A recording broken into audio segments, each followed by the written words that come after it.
금주는 기도가 맞는 사람 두 번째로 느헤미야에 대해서 우리가 알아보고 우리의 신앙과 삶에 적용해 보고자 합니다. 자, 느헤미야는 본문에서 이렇게 말합니다. 아닥사스다 왕 제20년 기슬 1월에 내가 수산궁에 있더니라고 하는 때, 즉 시간을 말하고 있고요. 또 그 상황을 말하고 있습니다. 시간은 아닥사스다 왕 제20년 기슬 2월입니다. 그래서 이 기슬 2월은 히브리인의 원력으로서 9월이라고도 하는 견해도 있는데 11월로부터 12월이 바로 기슬 2월이 해당됩니다. 또한 느헤미야의 상황은 지금 수산궁에 있다는 거예요. 그래서 이 수산궁은 어떤 곳인가 하면은 이 바로 이 바사, 즉 이 페르시아라고 하는 제국에 왕이 있는 궁이 서너 개가 있었는데요. 그 중에 하나입니다. 그래서 이 바사 왕이 거할 수 있는 왕이 거하는 그 궁 중에 한 3개 정도 되는데요. 바로 그 중에 하나가 이 수산궁인데, 이 수산궁은 겨울에 이곳에 왕들이 와서 정치를 합니다. 그래서 여러분, 이 수산궁은 에스더서에도 나옵니다.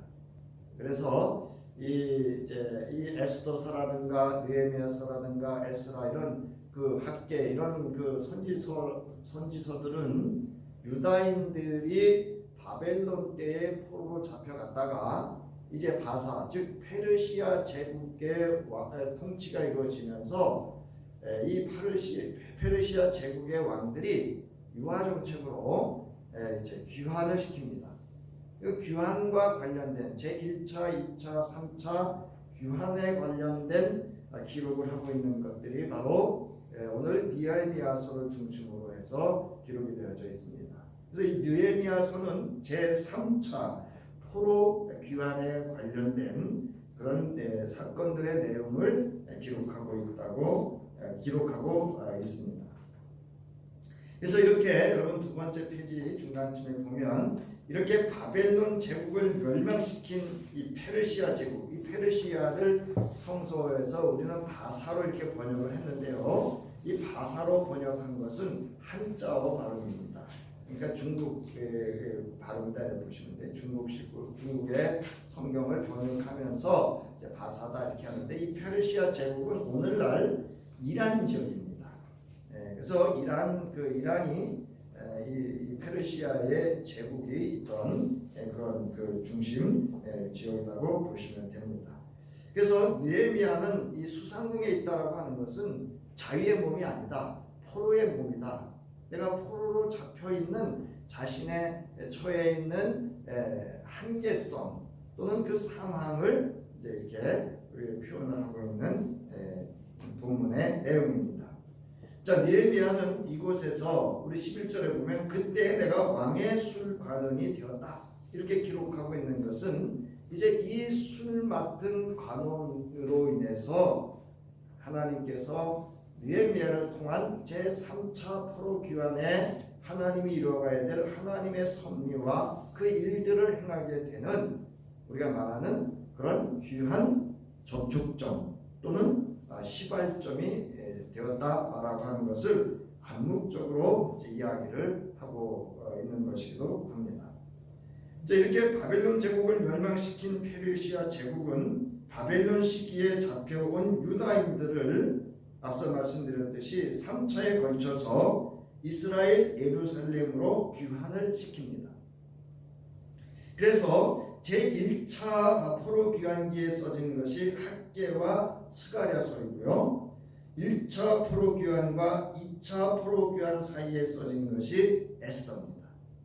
여러분, 죽으면 죽으리다 해서 이 모르드게와 하만의 이야기가 기록되어진 서신은 바로 1차와 2차 포로 귀환 사이에 쓰여진 것이고 2차 포로 귀환기에 쓰여진 성서가 에스라서입니다.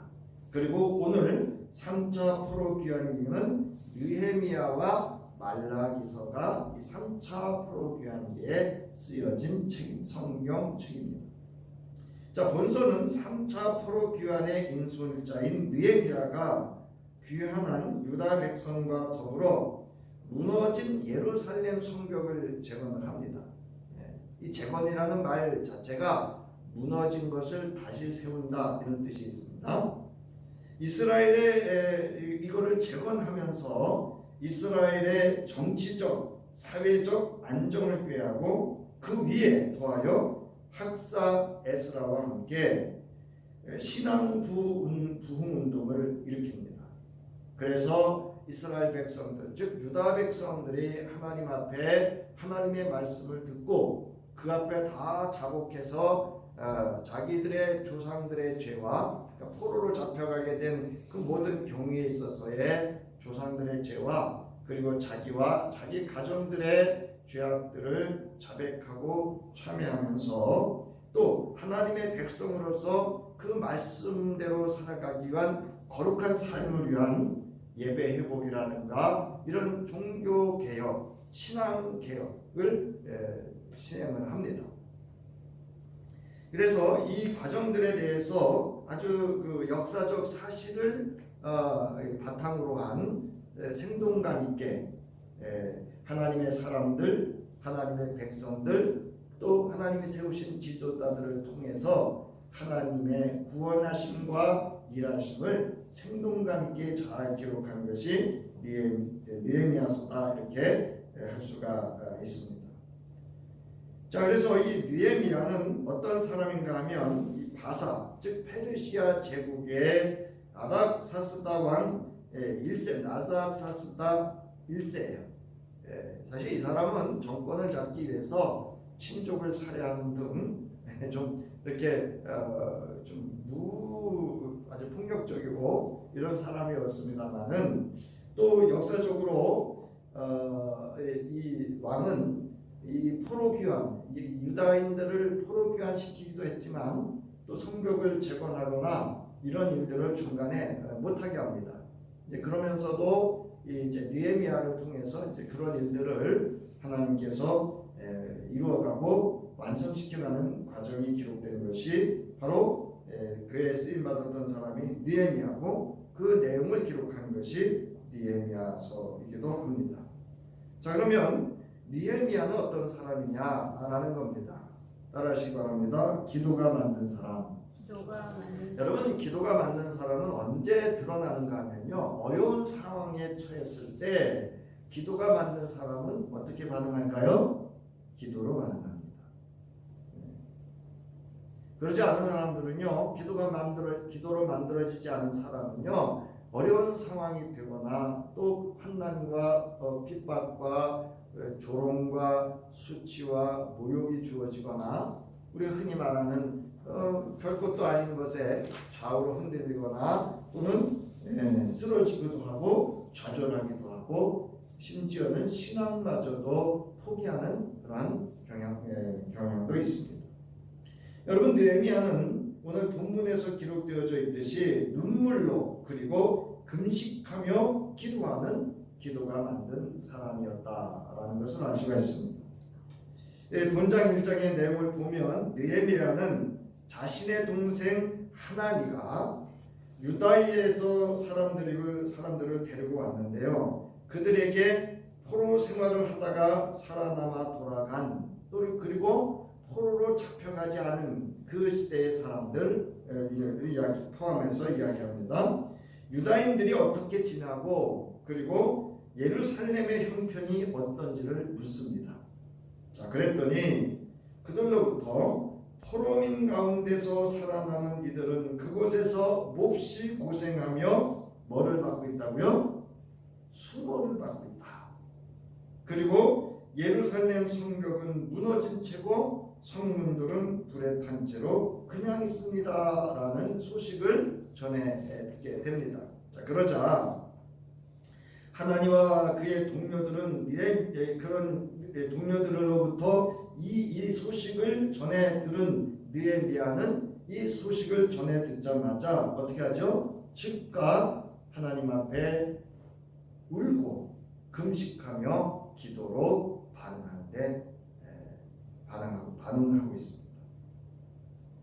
자, 이제 하나니아와 그의 동료들은 느헤미야에게 지금 포로로 잡혀감을 면하고 남겨진 자들이 큰 환난과 어려움에 처해 있고 예루살렘 성문들은 완전히 불탔고 성벽은 지금도 무너지고 있음을 강조해서 예루살렘의 심각한 상황을 알리고 이에 느헤미야로 하여금 이 일들을 구원, 즉 해결할 수 있는 도움을 요청하고 있는 것이기도 합니다.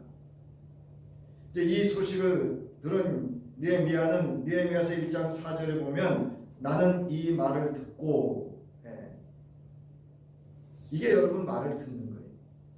제가 가끔 이제 이렇게 보면 사람들이요 이야기를 이렇게 하다 보면 편집해서 들어요.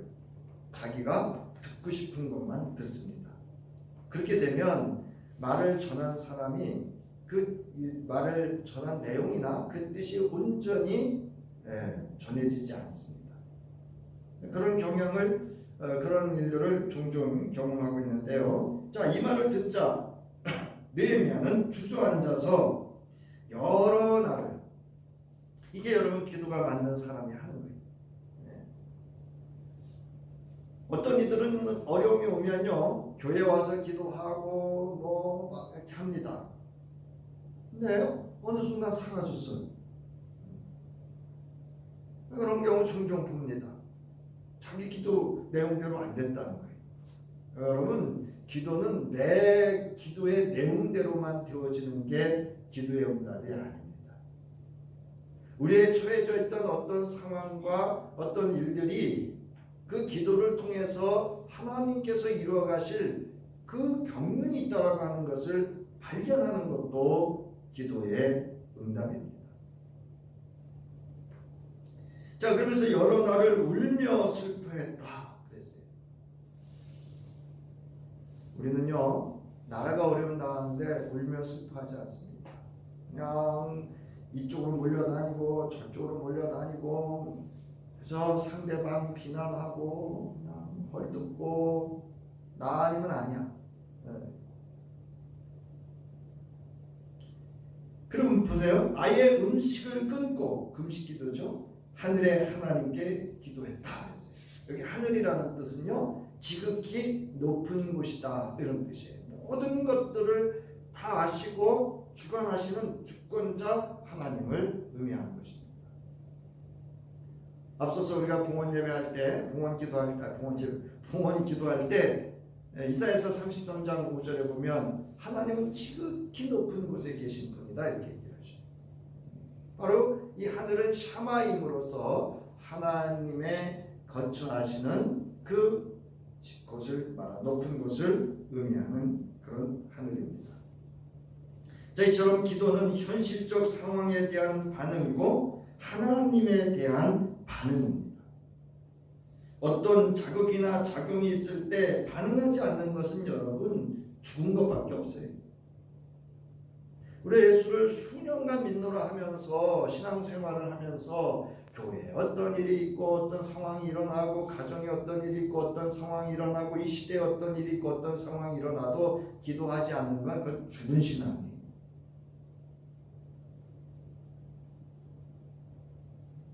여러분, 예수께서 공생의 기간 사역하실 때도 여러분 광야 40주야의 철야와 금식기도 하루 40일 동안 그냥 금식하셨어요. 그 다음에 철야기도, 새벽기도, 치유를 위한 기도, 감사기도, 모든 사역의 상황은 뭐냐면요 기도로 시작해서 기도로 끝이 났습니다. 심지어는 십자가에 달려 죽음에 이르는 상황에도 하나님에 대하여 기도로 반응했습니다. 느헤미야는 하늘의 하나님께 이렇게 기도하였습니다.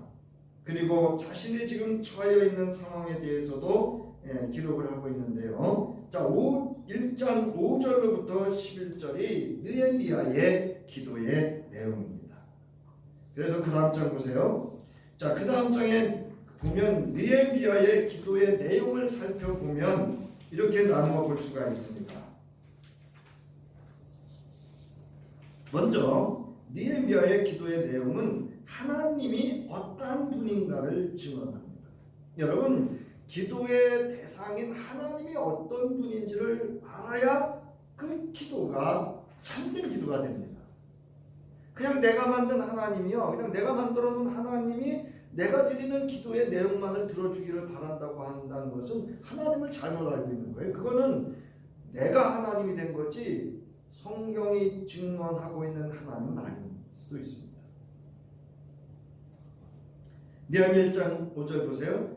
주 하늘의 하나님 이렇게 합니다. 여호와 하나님 이렇게 말해요. 하늘의 하나님 여호와 이렇게 표현합니다. 이 하나님은 어떤 분이냐? 여호와예요. 그리고 하나님이에요. 어디에 계셔요? 하늘에 계신 분. 자, 그 다음에 위대하고 두려운 하나님이라. 이건 경외함을 의미하거든요. 여호와를 경외함을 의미합니다. 그 다음에 보세요. 주님을 사랑하는 이들과 세운 언약, 주님의 계명을 지키는 이들과 세운 언약을 지키시며 뭐를 베푸시는? 은혜를 베푸시는 하나님이라는 것을 명확하게 느헤미야는 자기 기도를 들어주실 하나님이 어떤 분인지를 명확히 알고 있습니다. 그러니까 여러분, 기도하실 때는요, 꼭 하나님이 어떤 분인지를 여러분들이 고백하셔야 돼요. 제가 말씀드리잖아요. 나와 하나님과의 관계는 내가 하나님을 부를 때 그 하나님의 이름을 어떻게 부르느냐가 중요하다고 말씀을 드렸어요. 아버지 하나님으로 부르는지 여호와 하나님으로 부르는지. 자, 두 번째를 보면요, 하나님께 기도의 내용, 즉 간청합니다. 느헤미야서 1장 6절에 보면 이제 이 종이 밤낮 주님 앞에서 주님의 종 이스라엘 자손을 위하여 드리는 이 기도에 귀를 기울이시고 살펴주십시오. 여러분, 기도를 그냥 듣기만 하는 게 아니고 그걸 좀 헤아려서 하나님이 잘 살펴달라는 얘기는 뭐예요? 응답하달라는 얘기예요. 간청하는 거예요. 세 번째로는요, 회개와 참회의 기도를 드립니다. 느헤미야서 1장 6절에서부터 7절을 보면 우리 이스라엘 자손이 주님을 거역하는 죄를 지은 것을 자복합니다. 저와 저의 집안까지도 죄를 지었습니다. 여러분, 기도는요, 자기를 발견하지 못하면, 자기가 누구인지를 발견하지 못하는 기도는요, 온전한 기도가 될 수가 없어요. 제가 늘 말씀드리잖아요. 상담을 공부해야 되는 이유는 자기를 이해해야 돼요. 자기를 이해하지 못하면요, 다른 사람을 이해할 수 없어요. 여러분, 내가 변하지 않는데 다른 사람이 어떻게 변화가 돼요? 저와 저희 집안까지도 죄를 지었습니다. 우리가 주님께 매우 큰 잘못을 저질렀습니다. 그까짓 거 이게 아니라는 뜻이에요. 주님의 종 모세를 지키시어 우리에게 내리신 계명과 율례와 규례를 우리가 지키지 않았습니다. 우리의 신앙은요, 말씀으로 우리를 점검해야 합니다. 네 번째로 보면 언약의 하나님께 도움을 간청합니다. 언약의 하나님, 즉 말씀을 붙잡고 기도하는 거예요. 느헤미야서 1장 8절부터 9절에 보면 주님의 종 모세를 시키시어 하신 말씀을 기억하여 주십시오. 우리가 죄를 지으면 우리 주님께서 우리를 여러 나라에 흩어버리겠지만, 우리가 지금 그 상황이라는 거예요. 지금 느헤미야가 우리가 주님께로 돌아와서 주님의 계명을 지키고 실천하면 쫓겨난 우리가 하늘 끝에 가 있을지라도 주님께서 거기에서 우리를 한데 모아서 주님의 이름을 두려고 택한 곳으로 돌아가게 하겠다고 하신 그 말씀을 이제 기억하여 주십시오. 여러분, 이 기도 내용을 잘 기억하고 계셔야 돼요. 왜냐하면 이제 이 느헤미야가 이 뒷장으로 보면은요, 이 말씀을 그대로 이루어갑니다. 즉 이 말씀을 붙잡고요, 자신의 모든 영적 지도력을 또 자신의 존재를 이 언약의 말씀을 붙잡고 하나님의 계획, 하나님의 뜻을, 하나님의 일을 해가고 있다라고 하는 걸 알 수가 있습니다. 즉 자신의 기도를, 자신이 드렸던 기도를 자신이 스스로 하나님 앞에서 실현해가는 것을 볼 수가 있습니다. 다섯 번째로 보면 하나님의 응답과 자비를 요청합니다. 느헤미야서 1장 10절부터 11절에 보면 이들은 주님께서 크신 힘과 강한 팔로 건져내신 주님의 종이며 주님의 백성입니다. 이 출애굽 사건을 이야기합니다. 주님, 종의 간구를 들어주십시오. 주님의 이름을 진심으로 두려워하는 주님의 종들의 간구에 귀를 기울여 주십시오. 이제 주님의 종이 하는 모든 일을 형통하게 하여 주시고 왕에게 자비를 있게 하여 주십시오. 여러분, 어제도 말씀드렸습니다만은 하나님의 일은요 내가 하는 게 아니에요. 뒤에서 말씀드리기 때문에 자, 이제 느헤미야가 이렇게 눈물로 여러 날을 기도하며 금식하며 간구할 수 있었던 것은 바로 느헤미야는 기도가 만든 사람이었기 때문입니다. 자, 우리가 이제 본문을 적용해 가도록 하겠습니다. 자, 이렇게 기도가 만든 사람 느헤미야는 어떤 사람이었는가 구체적으로 알아보고 교훈을 삼아 우리의 신앙과 삶에 적용하기로 합니다. 자, 기도가 만든 느헤미야는 첫째, 삶의 현장에서 뜻을 세워서 기도했습니다. 이 무슨 뜻이냐면요, 나 자신의 이익을 위해서 기도한 게 아니에요. 하나님 앞에서 하나님의 뜻을 세운 거예요. 여러분, 기도는요 하나님의 뜻을 세워서 기도해야 돼요. 느헤미야는 아닥사스다 왕에게 수를 따르는 일을 맡고 있었습니다. 왕에게 수를 따라 드리는 어느 날 왕이 그의 안색이 평소와 달리 좋지 않은 것을 물었습니다. 이것도 은혜입니다. 술 맡은 관원이 왕 앞에서 인상 쓰고 다니면 잘못하면 뭐죠? 포로로 잡혀왔는데 죽는 거죠. 감옥에 가거나 죽을 수도 있는 상황입니다. 자, 그런데 느헤미야는 이 왕의 물음에 두려움 중에 대답을 합니다. 느헤미야서 2장 2절부터 5절에 보면 임금이 나한테 물었다. 왜 그대의 얼굴이 안 좋은 것이로? 그대가 아프지는 않으니 그 때문은 아닐 테고 그렇다면 마음이 안 좋은 것이요. 신기가 불편하냐 이거예요. 나는 몹시 크게 두려워했습니다. 여러분, 이런 자세가 필요해요. 이건 여러분 왕이 무섭다는 얘기가 아니고요, 왕에 대한 경의, 존중을 의미하는 거예요. 나는 임금에게 말했다. 임금님께서는 길이 사시기 바랍니다. 어떻게 제 얼굴이 나쁘지 않을 수 있겠습니까? 제 조상들의 묘지가 있는 도시가 황폐해져 있고 그 성문들은 불타버린 채로 있다고 합니다. 그래서 나는 지금 마음이 심히 좀 불편합니다. 제가 어떻게 왕에게 불편할 수 있겠습니까? 그 얘기예요. 나에게 임금이 말했다. 그러면 무엇을 그대가 요청하려는 것이요? 나는 하늘의 하나님께 기도했다. 이게 중요한 거예요.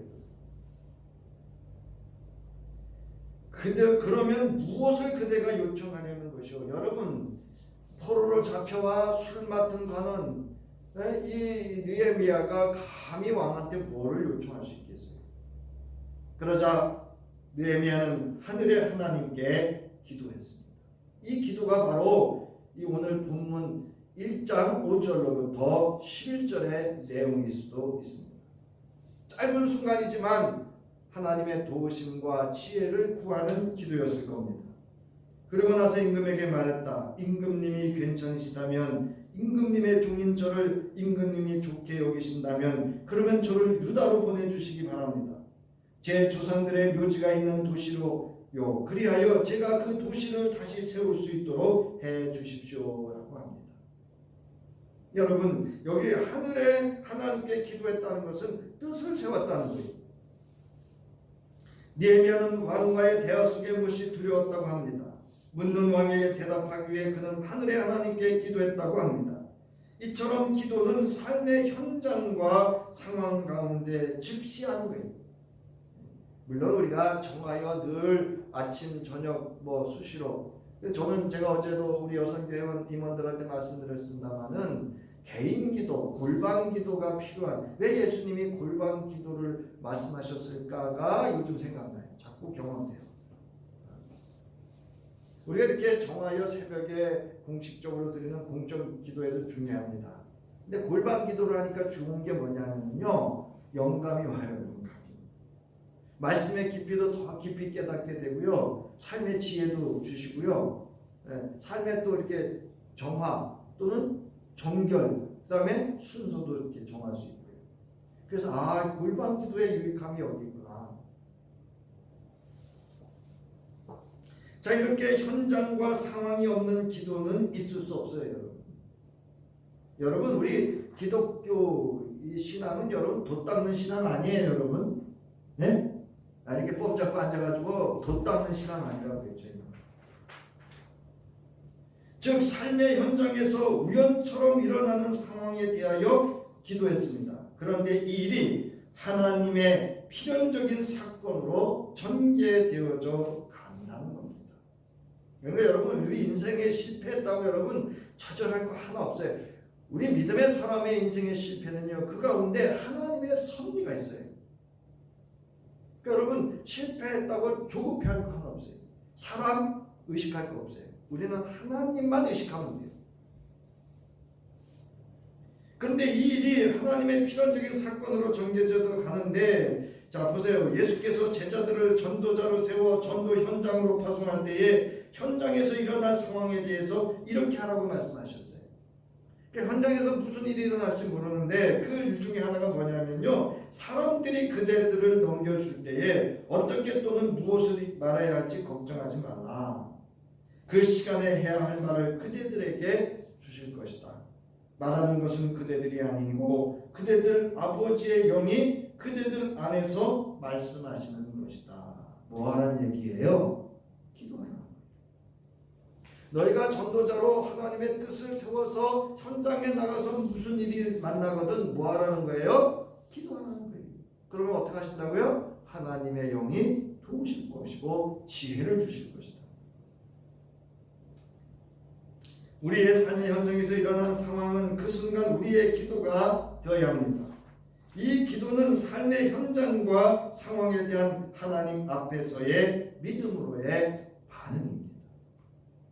느헤미야가 삶의 현장에서 뜻을 세워 기도하는 중 이 기도를 들으시고 하나님께서 왕의 마음을 움직이게 하셨고 느헤미야의 요청을 왕이 허락하도록 하셨습니다. 하나님이 일하셨어요. 여러분, 뜻을 세우고 기도하면 하나님이 일하시는 줄 믿으시기 바랍니다.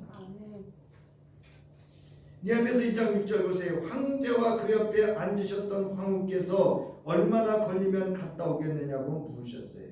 누구까지 감동시켰냐면요, 왕의 와이프까지 감동시켰어요. 나는 얼마 만이면 다나 오겠노라고 아뢰었다. 황제께서는 어떻게 했다고요? 기꺼이 허락을 내리셨다. 자, 그러면서 이때 느헤미야에게 하나님께서 지혜를 주시는데요, 그게 뭐냐면 예루살렘을 다녀오는 여정에 왕의 보호를 받도록 친서를 받고요, 성문을 짜고 자신이 들어가 살 집을 지을 제목까지도 요청할 수 있었습니다. 왕은 느헤미야의 이 모든 청을 들어주었다고 증언하고 있습니다. 이처럼 느헤미야가 삶의 현장과 그 상황에서 기도로 하나님께 반응하였고 하나님께서는 그의 기도에 반응해 주셨습니다. 여러분, 느헤미야서 2장 7절부터 8절에 보면 나는 이렇게 청을 올렸다. 폐하께서 좋으시다면 유프레테스 서부지방 총독들에게 가는 친서를 내려주시어 소신이 유다까지 무사히 가도록 하여 주십시오. 또 황실 살림을 맡은 아삽에게 가는 친서도 내려주시어 성문을 짜고 성을 쌓고 소신이 들어가 살 집을 지을 제목을 제공토록 하여 주십시오.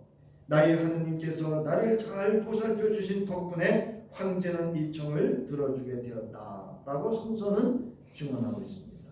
여러분, 뜻을 세워 기도하면 어떤 상황이 와도 하나님께서 지혜롭게 말할 수 있도록 하나님 아버지의 영이 함께 하시는 줄 믿으시기 바랍니다. 자, 그때만 만든 느헤미야는 어떤 사람이었느냐? 하나님의 일을 위하여 쉬지 않고 기도했습니다. 따라하시기 바랍니다. 쉬지 않고 기도하였다. 쉬지 않고 기도했습니다. 느헤미야는 뜻을 세워 기도하던 예루살렘 성을 수축하는 현장에 나아가 성의 상황을 살펴본 후 왕이 자신에게 내린 조서등을 고관들에게 들려주었습니다. 그리고 느헤미야가 성벽 재건을 하자 이 일을 알고 이를 못마땅히 여긴 호론 사람, 암몬 사람, 아랍 사람들은 저희를 없인 여기고 하는 일을 비웃었어요. 여러분, 하나님의 일을 한다고 모든 일들이 다 순탄한 거 아니에요. 대적자도 나타나고요, 음모자도 나타나고, 비방하는 사람도 나타나고, 거짓말하는 사람도 나타나고, 시기하고 질투하는 사람도 나타날 수 있음을 여러분 믿으시기 바랍니다. 왜 그럴까요? 쉬지 않고 기도하게 하기 위해서입니다. 거기 여러분 사람의 감정으로 대처하고요, 사람의 말로 대처하면은요, 그건 사람의 일이 돼버리고 맙니다. 자, 느헤미야는 그들을 물리치고 뜻을 세운 하나님의 일을 이루기 위한 하나님의 주권을 믿고 쉬지 않고 기도하며 하나님의 일을 담대하게 수행할 수 있었습니다. 느헤미야서 2장 20절 보세요. 내가 나서서 그들에게 대답하였다. 하늘의 하나님이 우리를 위하여 이 일을 꼭 이루어 주실 것이요 성벽을 다시 쌓는 일은 그분의 종인 우리가 해야 할 일이요. 여러분, 내게 맡겨진 일은, 하나님이 내게 맡겨준 일은요, 사람들이 좀 뭐라고 그랬다 그래가지고 흔들리면 안 돼요, 여러분. 그거 여러분 사람이 맡겨주신 일이에요? 하나님이 맡겨주신 일이에요? 네? 하나님이 맡겨주신 일이에요.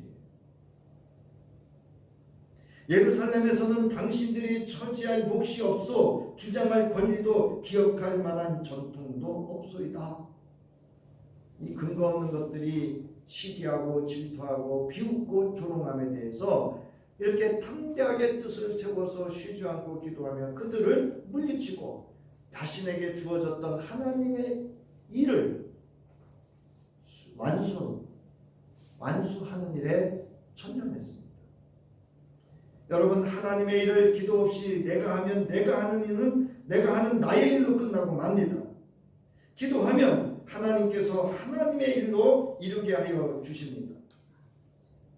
여러분, 기도 없이 내가 하면요, 하는 게 있어요. 내 자랑. 네. 그리고 나 자신을 자꾸 드러내려고 합니다. 제가 이번에 이제 지방일을 이렇게 하면서 우리 엠마교회 사모님 일을 이렇게 보면서요, 뭐 감사님 이렇게 해주셔서 뭐 이렇게, 저는요 그냥 그거 그냥 듣고만 있는 거예요. 제가 하는 게 아니에요. 그렇게 할 수 있도록 저에게 감동을 주셨고 지혜를 주셨고 임원들이 모여서 의견을 모았고요, 공문을 냈고요. 그랬더니 누가 일하셔요? 하나님이 하신다. 저는 오히려 두려워요. 그러니까 그 일을 이렇게 지켜보면서 하나님이 하시는구나. 이후 느헤미야는 성문을 만들어 하나님께 바치고요, 문짝을 제자리에 달고 성벽을 쌓아서 하나님께 봉헌했습니다. 여러분, 하나님의 일은 어디로? 누구에게로? 따라서 하나님께로. 하나님께로. 이 성벽을 쌓는 동안에 외인들의 조롱과 공격이 있었어요. 그래서 반은 일하고 반은 창과 방패와 활과 갑옷을 무장하여 관리들은 성벽을 쌓고 있는 유다 백성들의 진을 쳤고요. 이게 관리들이 해야 될, 이거 직분자들이 해야 될 일들이에요. 직분자들이 나서가지고 그냥 같이 그냥 대적자가 되고 회방자가 되고 소멸자가 돼서는 안 됩니다. 짐을 나르는 이들은 한 손에는 짐을 들고요, 다른 한 손에 뭐를? 무기를 잡고 일했습니다. 또한 가난한 이들의 울부짖음이 들렸어요. 그 울부짖음의 내용을 여기다 넣으려고 했더니 좀 많아서, 이게 뭐냐면 외인들로부터 당하는 이 가난한 유다 백성들의 고통의 소리를 듣습니다. 그러나 느헤미야는 이를 신중하게 살펴봅니다. 그런 다음에 이웃들에게, 그 동족들에게 돈놀이하는 이건 것들이요, 사람도 아니에요. 이런 돈놀이하는 것들을 꾸짖고 경제적 개혁을 합니다. 하나님의 구제 사역을 하는 거죠. 이를 위해 자신은 녹을 받지 않아요. 왜냐하면 술 맡은 관원이기 때문에 충분히 녹수를 받지 않아도 그는 살아갈 수 있는, 이미 그 아닥사스다 왕에게서 뭐를 받아왔어요? 직지을 제목도 받아왔으니 그냥 제목만 보냈겠어요? 그래서 자신의 녹도 받지 않고 백성들의 형편도 살피며 쉬지 않고 기도하면서 하나님의 일을 했습니다. 제가 왜 기도가 중요한가를 이제 이렇게 말씀을 준비하면서 해보니까요. 제가 이 앞에 아침에 와서 여기서 기도하잖아요. 하루의 일의 순서를 정하게 돼요. 그리고 지혜를 주셔야 하나님께서. 이번에 장로연합 그 장로 부부 영성 수련회 갈 때요. 제가 아침에 여기 아침에 말씀을 묵상하면서 가정 예배에서 이렇게 하면서 받은 말씀을 들고 가서 나누면서 기도해 드렸거든요.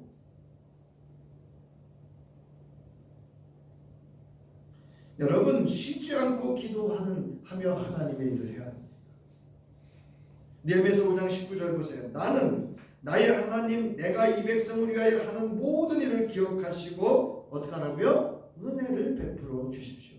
우리가 하는 모든 하나님의 일에는 누가 은혜를 베푸셔야 돼요? 하나님께서 은혜를 베풀어 주셔야 돼요. 이렇게 기도가 만든 느헤미야는 하나님의 일은 하나님께서 친히 이루어 가실 것을 믿고 쉬지 않고 기도하는 데 있었습니다. 그러므로 하나님의 일을 위하여 쉬지 않고 기도하는 것도 하나님께서 우리에게 맡겨주신 하나님의 일입니다. 그러니까 여러분 하나님의 일은 기도하는 일을 통해서 이루어져야 합니다. 우리가 잘 알고 있는 사도행전 6장 2절부터 3절, 4절에 보면 12사도가 제자들이 하나님의 선하신 구제 사업을 하느냐고 번거로웠어요. 여러분 그런 분들이 의외로 많습니다. 하나님의 선한 일들을 위해서 분주하다 보니까 뭐를 놓치는지 아세요? 정작 자신이 해야 되는 기도하는 일과 말씀 사역을 놓치는 분들이 의외로 많습니다. 저희 후배가 이제 가끔 이제 저희가 모이면 기도 예배에 대해서 이야기 나누고 설교에 대해서 이야기를 합니다. 근데 이제 어느 그 후배 목사가 자기는 20 몇 분은 설교한대요. 그래서 제가 나중에 그랬어요. 설교는 시간이 아니다. 여러분 설교는 시간 아니에요. 여러분 내용이지.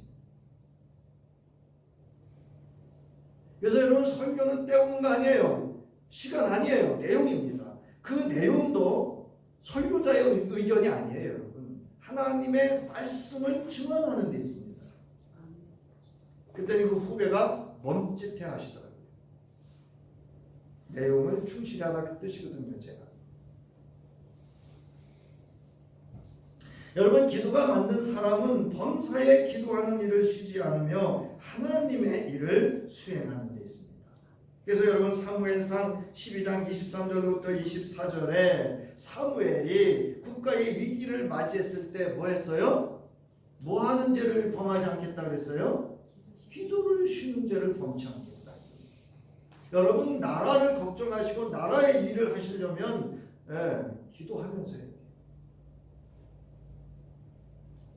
여러분 기도가 만든 사람은 느헤미야처럼 하나님의 일을 하는데 비웃고 조롱하는 회방하고 음모를 꾸미고 대적하는 자를 두려워하지 않습니다. 오직 하나님께 쉬지 않고 기도로 반응하고 깨어있으며 하나님의 일에 전념하는 사람입니다. 그래서 하나님의 뜻이 온전히 이루어지도록 하는 데 있습니다.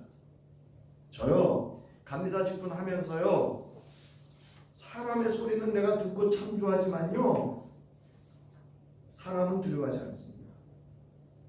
지금까지 우리 지방의 미자립교회 문제 이거 누구도 목사님들이 못 건드리는 거예요. 감리사들이. 근데 제가 그랬어요. 이거 개혁해 바꿔야 된다. 여러분 모든 일은 하나님의 뜻이 온전히 이루어지도록 그때까지 쉬지 않고 기도하는 데 있습니다. 자 마지막으로 기도가 만든 느헤미야는 하나님 말씀대로의 거룩한 삶을 위하여 끝까지 기도했어요. 따라하세요. 끝까지 기도하였다. 끝까지 기도하였다. 여러분 쉬지 않고 기도하는 것도 어렵지만요 끝까지 기도하는 것도 쉽지 않습니다. 느헤미야는 성벽 공사를 마치고 포로로부터 귀환한 백성들을 예루살렘에 정화시키기 위하여 정착시키기 위하여 지도자를 세웁니다. 이 백성들의 정황을 잘 살폈고 이들에게 율법을 읽어주고 하나님 앞에 성회를 열기도 합니다. 백성들은 하나님 말씀을 붙잡고 다 모여서 금식하면서 굵은 베옷을 입고 먼지를 뒤집어 쓰고 회개하며 조상의 죄와 자기들의 죄를 자백하고 회개하며 여호와 하나님을 경배하도록 합니다. 이게 여러분 영적 지도자가 해야 될 일이에요.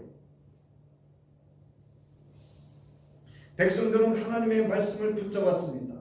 자, 이 모든 것을 돌이켜본 뒤에 언약을 굳게 세우고 이를 지키기로 하고 임봉까지 하도록 합니다.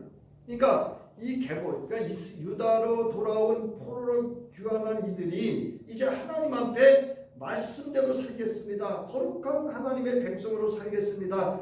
언약을 맺고요. 결의를 하고 임봉을 해서 하나님 앞에 내어놓습니다. 여러분, 신앙은 이런 결단이 있어야 돼요. 느헤미야는 백성들이 하나님의 말씀을 따르는 거룩한 삶을 살기 위해 먼저 예배를 회복하기 위한 제사장과 레위 사람들을 세우고 대제사장의 계보를 세우고 그들로 제사와 성전에서의 임무를 수행하도록 합니다. 이들과 함께 예루살렘 성벽이 완성이 되어 하나님 앞에 봉헌식도 합니다. 느헤미야는 거룩한 삶을 위하여 이스라엘 백성에게 율법의 말씀을 듣도록 하고 이스라엘 가운데 섞여 있는 이방 사람들을 모두 분리시키고 이방 사람에 의하여 더러워진 성전을 청결하게 하고 대제사장의 정통성을 회복하는 신앙 개혁을 하였습니다. 여러분, 저는 감리사로서 지방의 신앙 개혁이 필요하다고 봅니다. 그냥 아니라는 거죠. 이처럼 기도가 만든 사람 느헤미야는 하나님의 말씀대로 사는 거룩한 삶을 위한 자신의 정결함은 물론 지도자들과 백성을 위한 거룩한 삶을 살도록 말씀과 회개, 예배의 회복, 성전 청결, 구별된 백성으로서의 거룩한 삶을 위한 분리, 이 모든 것들을 이끌어가기 위하여 기도하되 어떻게 했다며? 끝까지 기도했습니다. 느헤미야서 13장 31절 함께 읽겠습니다. 시작. 나의 하나님이여 이목 잊지 마시고 복을 내려 주십시오. 이게 여러분 느헤미야서의 마지막 장의 마지막 절이에요. 여러분 기도하시되 끝까지 하시기 바랍니다. 자식이 시험을 봤어. 합격해도 끝까지, 떨어져도 어떻게? 끝까지. 나가는 말입니다. 금주는 기도가 만든 사람 느헤미야를 알아보았습니다. 기도가 만든 느헤미야는 자신의 처함, 그 시대와 삶의 현장에서 하나님 앞에 뜻을 세우고 하나님의 일이 하나님의 일로 이루어지기 위함과 하나님의 백성을 하나님의 말씀대로의 거룩한 삶을 살기 위하여 뜻을 세워 기도하였고, 또한 이 일이 이루어지는 모든 과정을 쉬지 않고 기도하였으며 하나님의 일이 완전히 이루어지고 하나님의 백성이 복을 받기 위하여 기도하되 끝까지 기도하는 믿음의 사람이었습니다. 우리는 기도가 만든 사람 느헤미야를 본받아 기도하는, 우리를 하나님께서 기억하시고 복 내려주는, 쉬지 않고 끝까지 기도하는 사람으로서 하늘의 복을, 하늘의 은혜를 우리의 삶의 현장과 처한 상황 속에서 경험할 수 있기를 주의 이름으로 축원합니다. 우리를 위하여 쉬지 않고 오늘도 기도하시며 십자가의 위에서 그 생명을 내어 죽기까지도 주의 백성과 하늘의 뜻을 이루기 위하여 기도하셨던 우리 주 예수 그리스도의 구속의 은혜와 오늘도 우리를 향하여 그 기도를 들어주시고 반응하시고 응답하여 주시는 하나님의 자비로우신 은혜와 기도가 맞는 사람으로 그 위에 함께 하시며 하나님의 선하신 뜻과 그 일들이 이루어지기까지 지혜가 되어주시고 힘이 되어주시고 길잡이 되어주시는 성령의 함께하심이 이제 느헤미야처럼 기도의 사랑으로 뜻을 세워 기도하되 쉬지 않고 기도하며 하나님의 일이 완전히 이루어질 때까지 끝까지 기도하기를 결단하며 돌아가는 저희 위에와 가정과 기업과 모든 삶의 현장 위에 이제로부터 영원히 함께하기를 간절히 축원하옵나이다. 아멘.